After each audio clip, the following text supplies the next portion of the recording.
What is going on, y'all? It's your boy Chin here again today from the Nothing But Facts podcast. Hope you guys had a wonderful Monday. I hope you watched my video yesterday. We were talking about our college football week one recap. Today, we're going to talk about our week one winners and losers. It was a long college football weekend. Some people on this list, you might be a little bit surprised, but in any case, let's jump right into this one today. I hope you guys are all having a wonderful week so far.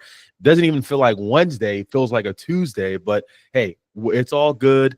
We're all good in the hood. Let's go ahead and get started this morning. I want to first give a huge shout out to Matt Rule and the Nebraska Huskers. Right. Everyone last year was talking about this team, how they couldn't win one possession games, how they were close. They were in games that were close and couldn't find ways to pull it through. But one emphasis of Matt Rule in the offseason was to finish. They had the least amount of players leave from Nebraska to enter the transfer portal. So that goes to show you the culture that this man is building in Lincoln. It goes to show you what he wants to build, where he's heading, where he wants this program to go. And it's wins like this, week one, opening night, neutral site action against Cincinnati. These are the type of games that your players believe in you. I want to talk about Dylan Raiola. Dylan Raiola is ultimately my winner this weekend. Unbelievable game. 33 of 42, 243 yards, and two touchdowns. People are going to look at that. They're going to look at that stat line and say it's not the greatest, it's not the sexiest, XYZ, etc. I understand that. But when you go and look at this game, when you see the throws that Dylan Raiola was making, the decisions he was making for his team, his ability to extend plays, no, I am so impressed by where he was last year to where he is right now. And I know it's only game one, but there has to be credit where it's due. I give a big shout out to Dana Holgorsen, their offensive coordinator. He started calling plays in the middle of last year for Nebraska, and you saw the offense start to get more efficient, right? I don't want to say explosive, but more balanced. You look at Emmett Johnson, their running back. He was able to run the ball 108 yards on 25 carries. That means that offensive line is moving bodies. So I want to give a shout out to Nebraska. I want to give a shout out to Dylan Raiola. This team last year was horrible in one possession games. Like I said before, it was a major emphasis this year in the offseason to make sure that they could lock in and find ways to win one possession games, right? The most notable one possession game they lost last year was on the road against Ohio State. They should have won that game. Everyone said they should have won that game, but they just couldn't find a way to get it done. So as of right now, shout out Matt Rule, shout out Dylan Raiola, shout out Dana Holgorsen, shout out the Nebraska Cornhuskers. You guys are my winner for week one. Oh, that was like pretty fast. Moving right along, we have a very special freshman, a kid that I was really high on when he got to college. And this is Jaron Keawe Sagapolutele, JKS, freshman from Ewa Beach, Hawaii.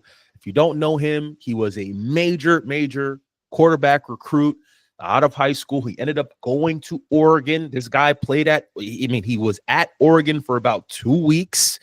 And, I guess he saw that quarterback room with Dante Moore and Austin Novosad and Achilles Smith Jr. And he said, hey, man, I don't know if I'm playing soon.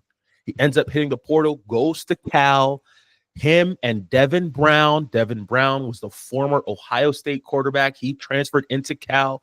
Him and JKS have a quarterback battle. And Justin Wilcox, about 2 weeks ago, says, hey, this is our starter, this freshman, Jaron Keawe Sagapolutele.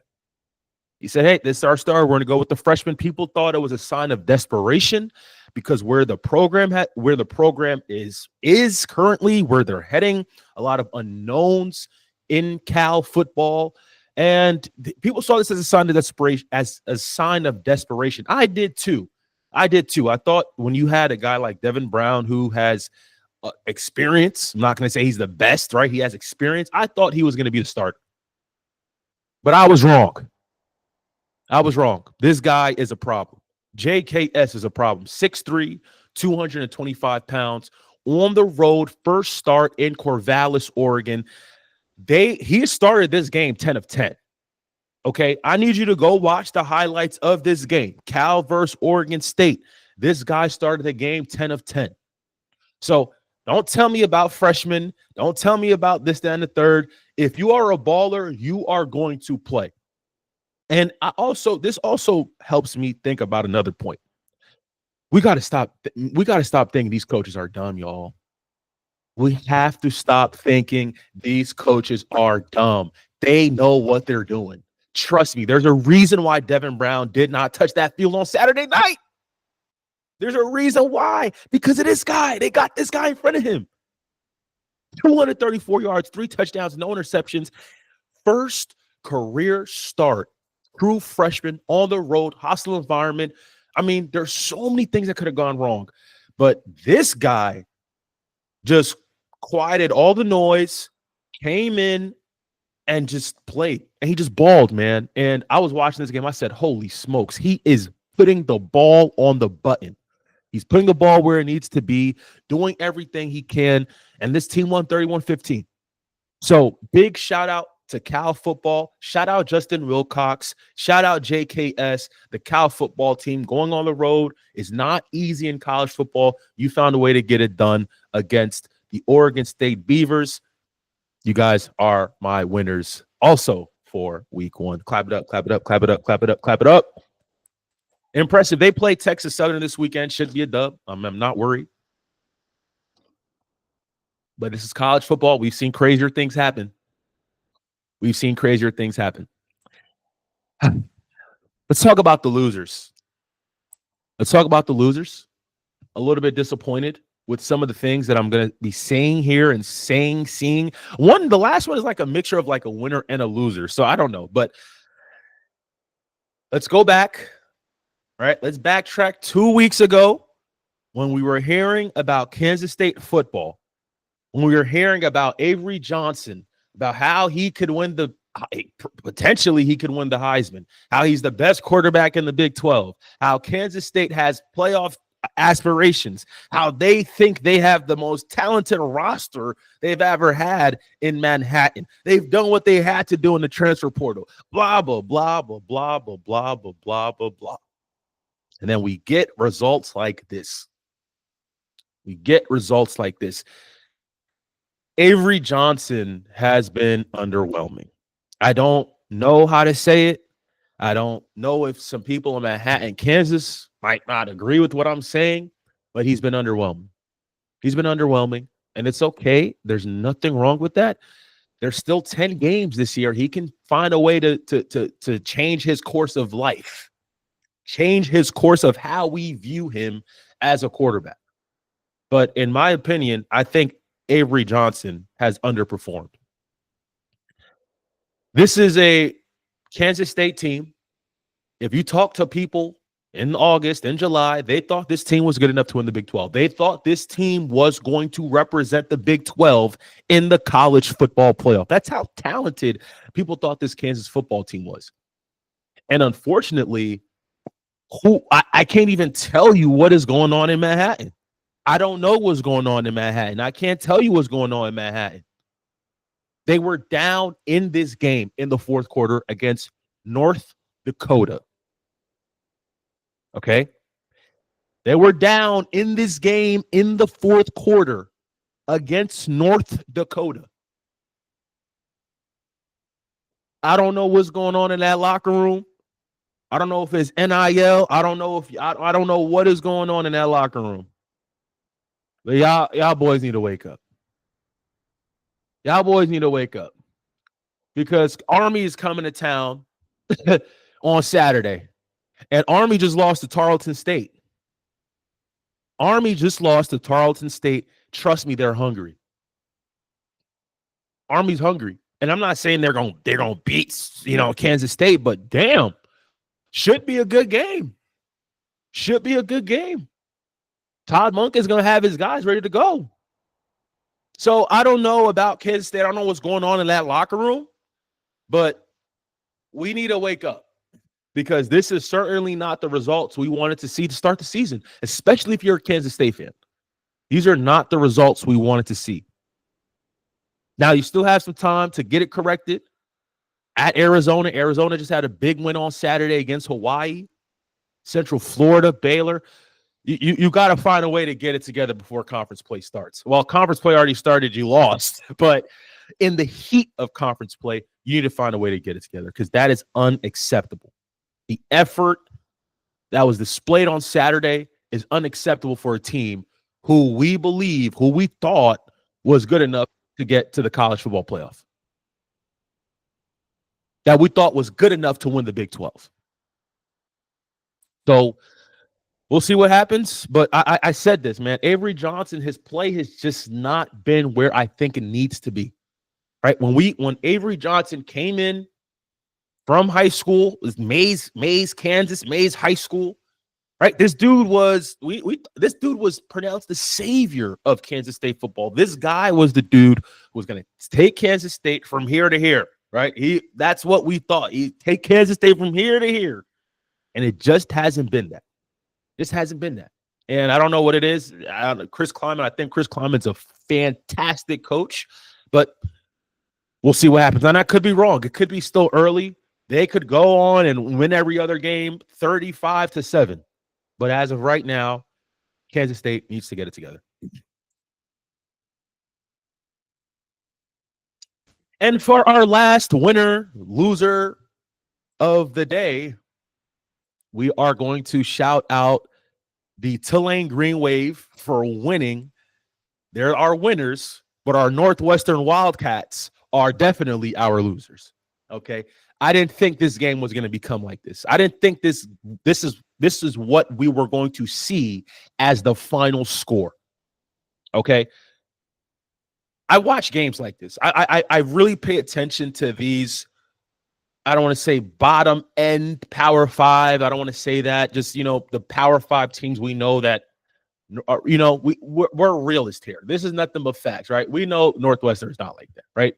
So when you see them go on the road against a group of 5 team, it's interesting. I just want to see how they match up. And for what it's worth, golly, it was a long day for Mr. Preston Stone.